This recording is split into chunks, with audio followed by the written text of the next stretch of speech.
Matapos ang ikalimang State of the Nation address ni Pangulong Ferdinand Marcos Jr., binigyan diin ng isang ekonomista at financial market analyst ang isang isyong dapat sanang tutukan ng pamahalaan upang mapalakas ang ekonomiya ng bansa.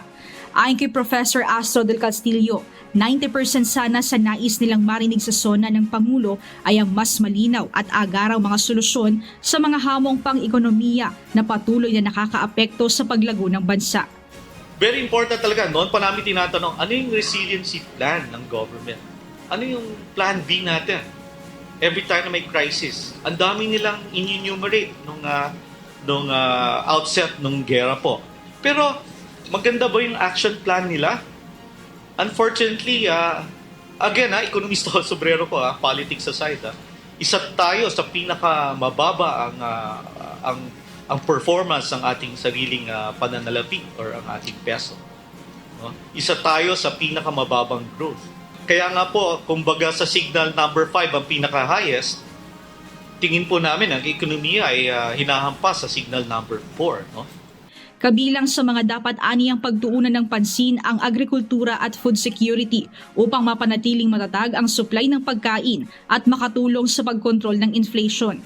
Gayon din ang usapin sa kung papaano tuluyang mapapababa ang singil sa kuryente, pati ang presyo ng mga produktong petrolyo na isa sa malaking hamon na nakakaapekto sa gastos sa pagninegosyo at pagpasok ng mga mamumuhunan.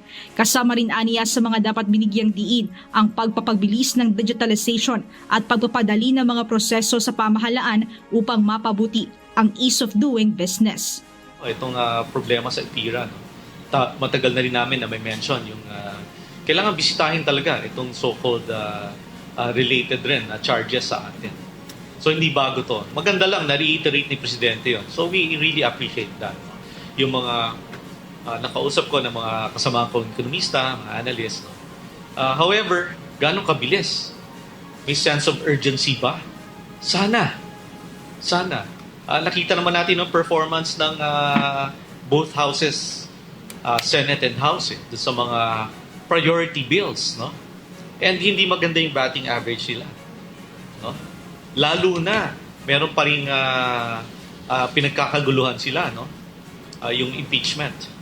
Sa kabila ng mga hamong tinutukoy ng ekonomista, umaasa sila na maisa sa katuparan ang mga nakalatag na hakbang ng pamahalaan upang mapanatili ang paglago ng ekonomiya bago matapos ang termino ng Pangulo sa taong 2028. Ang worry ko kasi nangyayari for the next 12 months, for next year, for the next 2 years, ang magiging itsura ng ating ekonomiya is K-shaped.